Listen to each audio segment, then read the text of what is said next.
different recordings, and you'll have to answer questions on what you hear. There will be time for you to read the instructions and questions, and you'll have a chance to check your work. All the recordings will be played once only. The test is in 4 sections. At the end of the test, you'll be given 10 minutes to transfer your answers to an answer sheet. Now turn to Section 1. Section 1. You'll hear 2 tourists, Sally and Peter, talking in a coffee shop. First, you have some time to look at questions 1 to 5.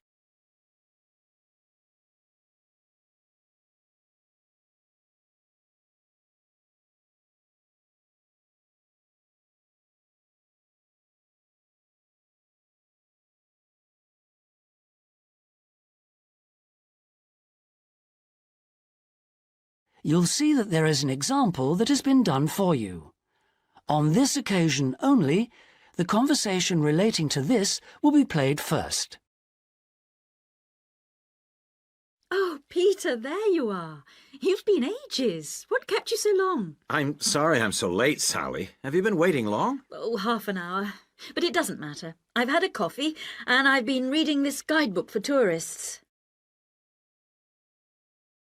Sally has been waiting half an hour for Peter, so C has been circled. Now we shall begin.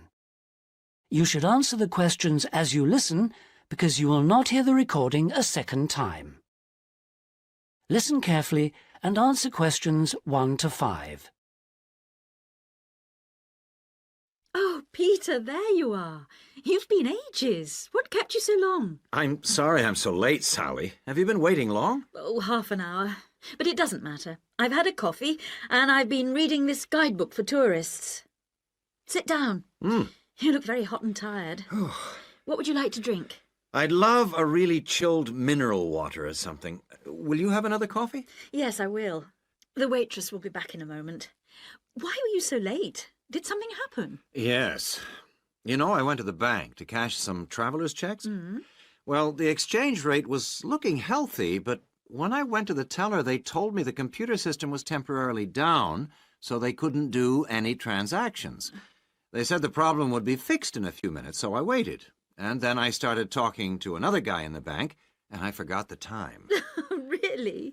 Someone you met in the bank? Does he work there? No, he was a tourist from New York. His name's Henry, and he's been here for a week, but he's moving on to Germany tomorrow. He's an architect, and he's spending 4 weeks traveling around Europe. Just like us? Yeah, just like us. He told me the names of some places where we should eat. Great food and not too expensive, he said. Oh, and he also gave me this map of the bus system. He said he didn't need it anymore. Oh, that's useful. Pity he's moving on tomorrow. Here's the waitress. Let's order. Do you want anything to eat, or shall we just have a drink? Well, I'm hungry, and we've got a lot of sightseeing to do, so let's just have a snack and a drink. Sounds good to me. Before you hear the rest of the conversation, you have some time to look at questions 6 to 10.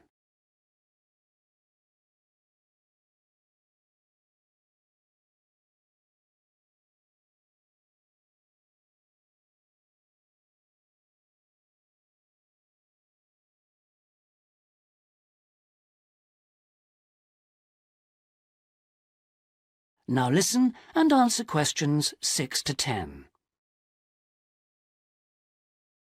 Well, let's decide what we'll see today. I guess the best place to start is the cathedral, and then the castle. What are the opening times for those two? Well, according to this guidebook, the cathedral is only open from 9:30 in the morning until midday. Oh, no, hang on. That's the Cathedral Museum. The cathedral itself is open morning and afternoon. The castle is just open from 1 to 5, so we can't go there until after lunch.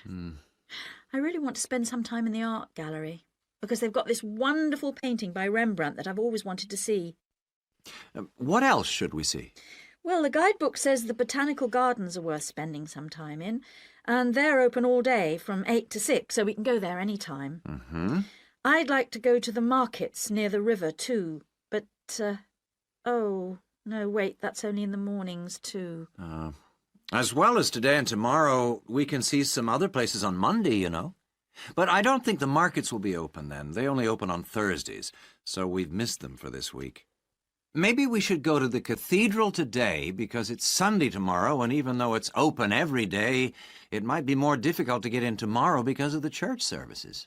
That's true. But the art gallery isn't open on Sundays at all, so we'll have to go there today. The castle's open every day except Mondays, so we're okay there. And the gardens, of course, only close at night. Are all these places free, or do we have to pay to go in? What does the guidebook say? I think there's a charge for all of them, except the botanical gardens. Oh, and the markets. Of course you don't pay to go in. Okay. Well, it looks like our plan is this.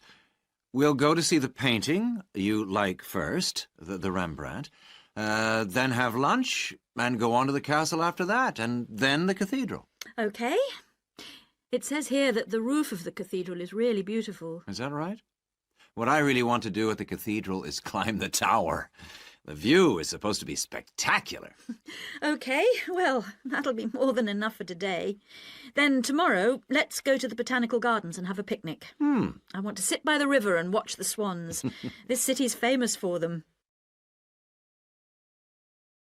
That is the end of section 1. You now have half a minute to check your answers.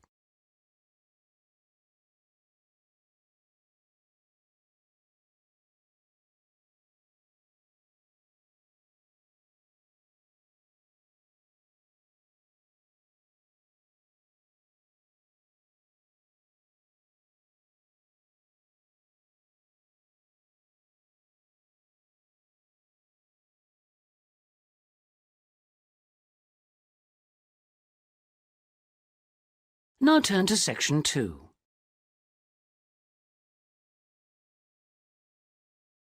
Section 2.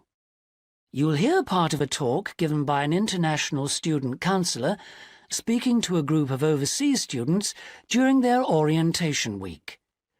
First, you have some time to look at questions 11 to 14.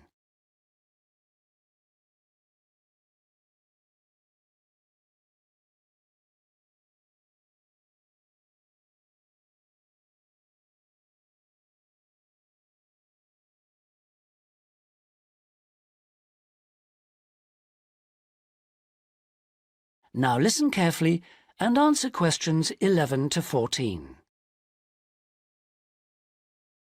So the counseling services we offer deal with any problems arising from your studies or in your life outside the university. Let's take academic counseling. If you're confused about subjects or how to combine them in your degree, then we can advise you and discuss the career you are aiming for so that you can see it all in context. We can also chase up your tutor if you're not getting proper feedback on how you are getting on in your subject. Besides help with academic problems, you may also need personal counseling. If you think you're already under stress, well, just wait till classes begin next week. You'll have to start adjusting to teaching and learning methods that may be unfamiliar to you, as well as the mounting pressure as the deadline for that first assignment creeps up on you. And, of course, you have to cope with all this without your usual social network. You know, the social contacts, family and friends you could normally rely on for help. All of this causes anxiety. Studying overseas can trigger a personal crisis. You may have left a lot of what you might call unfinished business back in your own country. Or you may have interrupted personal relationships or even sometimes have broken them off to come overseas.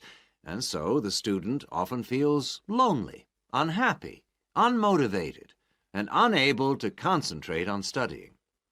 Or there may be other things bothering you. Our resident chaplain can offer you spiritual guidance if that's what you want, or we can put you in touch with community groups that can provide you with social contacts and friendship. Before you hear the rest of the talk, you have some time to look at questions 15 to 20.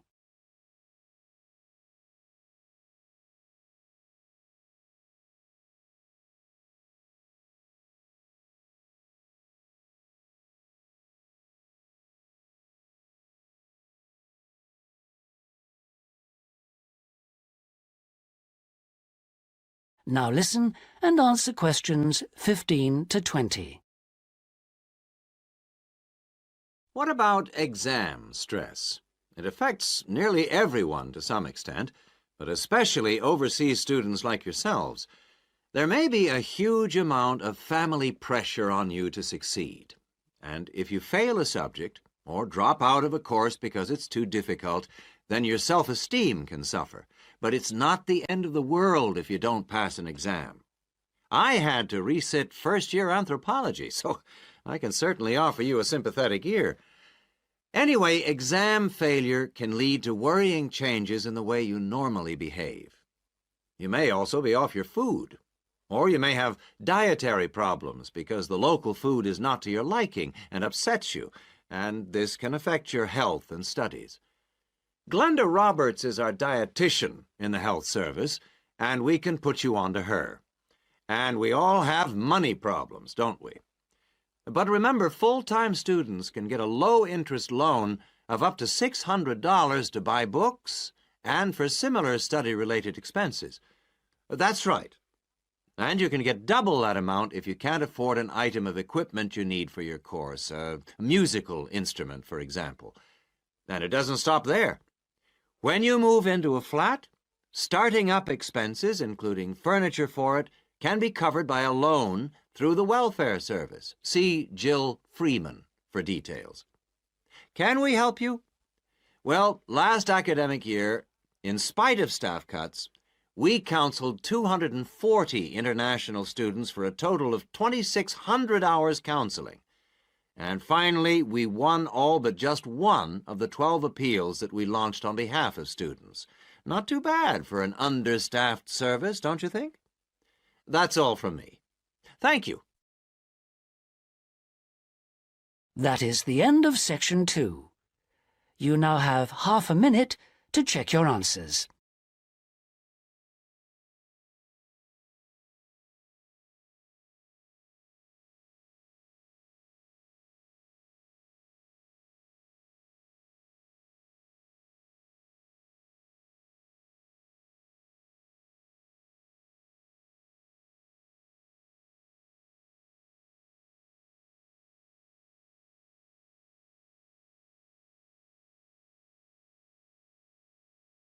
Now turn to section 3.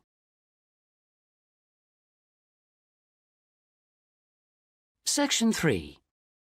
You'll hear 3 friends discussing an assignment they're going to work on together. First, you have some time to look at questions 21 to 26.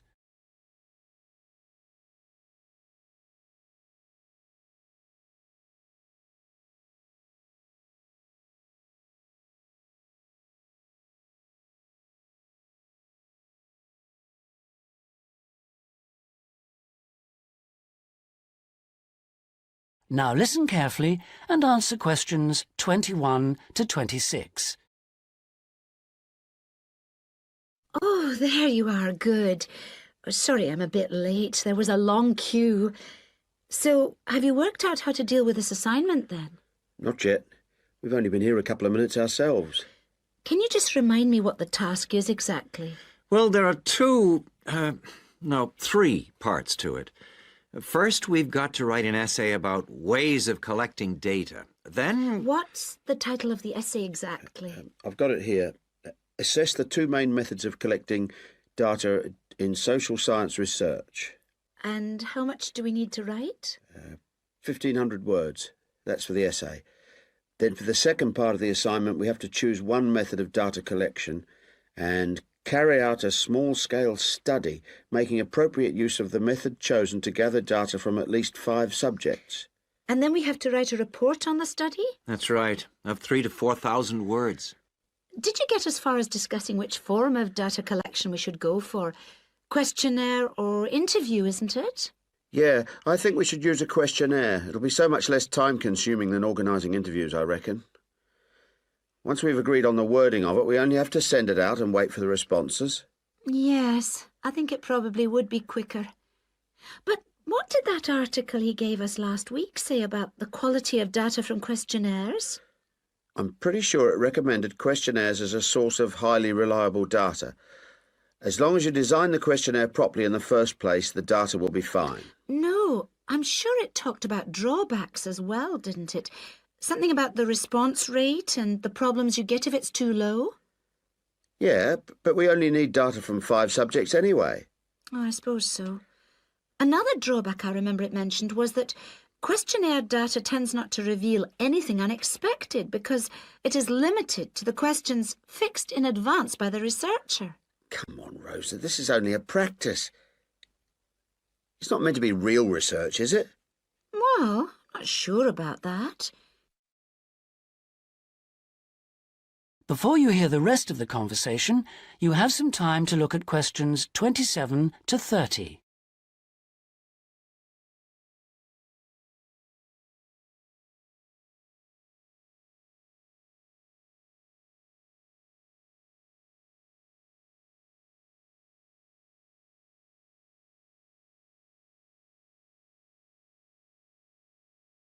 Now listen and answer questions 27 to 30. Maybe I'd better go through the article again, just to be sure. Can you remember what it was called? Sample Surveys in Social Science Research, I think. By Mehta. MEHTA? Yeah.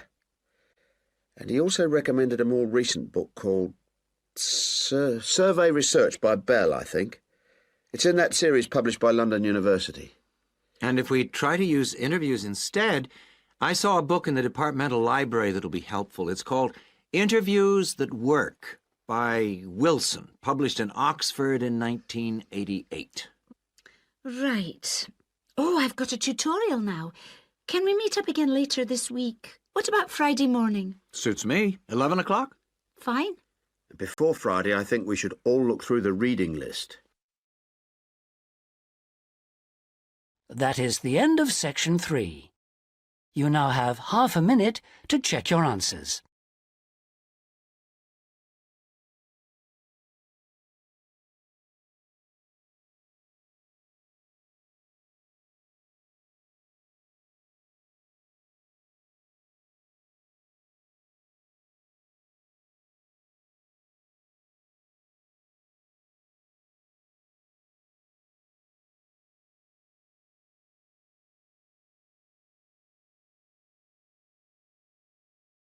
Now turn to section 4.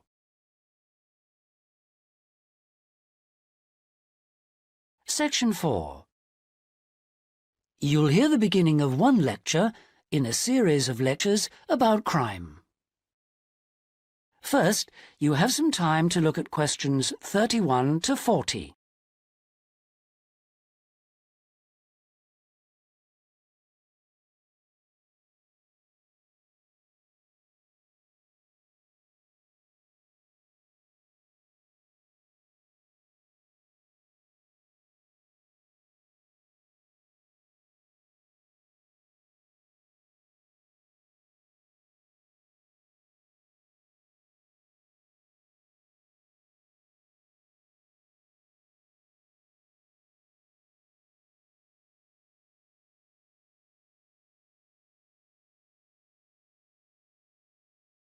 Now listen and answer questions 31 to 40.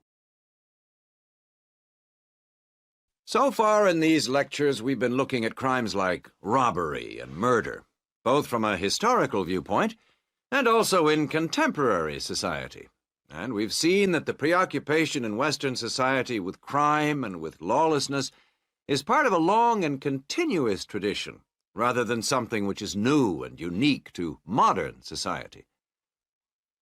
But over the past 70 years or so, there has been a massive increase in one type of crime, which is what's known as corporate crime.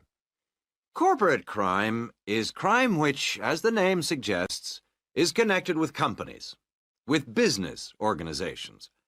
It includes illegal acts of either individuals or a group within the company.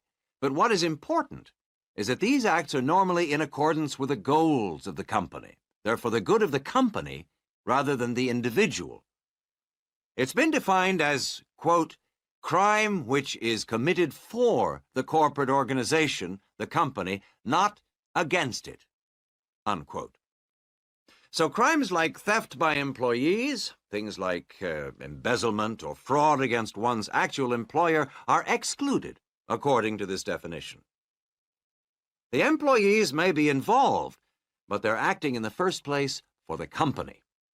They may not even realize they're committing a crime, or they may realize, but they feel it's excusable because it's policy, or because otherwise they may lose their jobs. So here really we're talking about the links between power and crime. Now this is one area that much less is generally known about than conventional or traditional crime. It has been relatively ignored by the mass media. For example, it tends to be underreported in comparison with conventional crime in news broadcasts, and in crime serials and films and so on. They very rarely deal with corporate crime. And it also tends to be ignored in academic circles. There's been far more research on conventional crime, and far more data is available. There are several reasons for this lack of interest in corporate crime compared with other types of crime.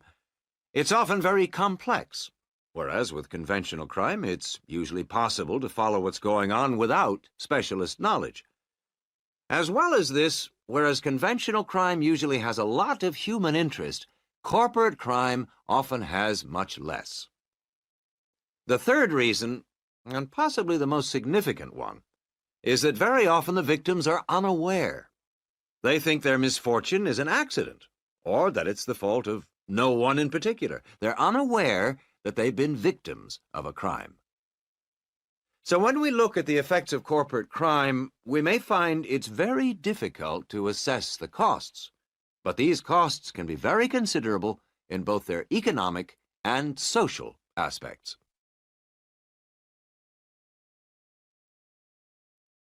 Let's look at the economic costs first.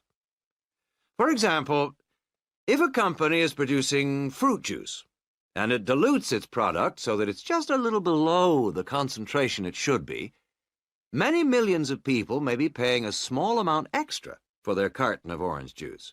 Now, small amounts like this may seem insignificant for individual customers, too small to worry about. But for the company, this deception might result in massive illegal profit. However, all studies of corporate crime agree that the individuals are in fact deprived of far more money by such crime than they are by conventional crime like robbery and theft. In addition to this, we have to consider the social costs of corporate crime, and these are again very difficult to assess, but they are considerable. They're important because they can undermine the faith of the public in the business world, and also, more importantly, because the main group of people they affect are in fact not the richer sections of society, but the poorer. So here, companies are robbing the poor to benefit the rich. There are two more points to do with corporate crime that I'd like to illustrate with reference to a specific event which occurred several years ago. This was an explosion of a large oil tanker, which caused the loss of more than 50 lives of the crew. It was an explosion which never should have happened, and a subsequent inquiry laid the blame not on anyone who had actually been on the tanker at the time, but on the owners of the tanker. They had deliberately decided not to carry out necessary repair work on the tanker as it was due to be sold, and it was this lack of repair work which was directly responsible for the explosion. Now, this illustrates 2 points to do with corporate crime. First of all, that it does not have to be intentional. The owners of the tanker certainly did not intend it to explode, but very serious consequences can result from people or organizations not considering the possible results of their actions seriously enough. The main crime here was indifference to the human results, rather than actual intention to harm anyone, but that didn't make the results any less tragic. And this leads me to my second point, that corporate crime can have very severe consequences. It's not just a matter of companies making bigger profits than they should do, but of events which may affect the lives of innocent people. And yet very often, companies, because they say they didn't intend to harm anyone, can avoid taking responsibility for the results of their actions, and that has been a very dangerous loophole in the law. Now, a further example of corporate crime was that... That is the end of section 4. You now have half a minute to check your answers.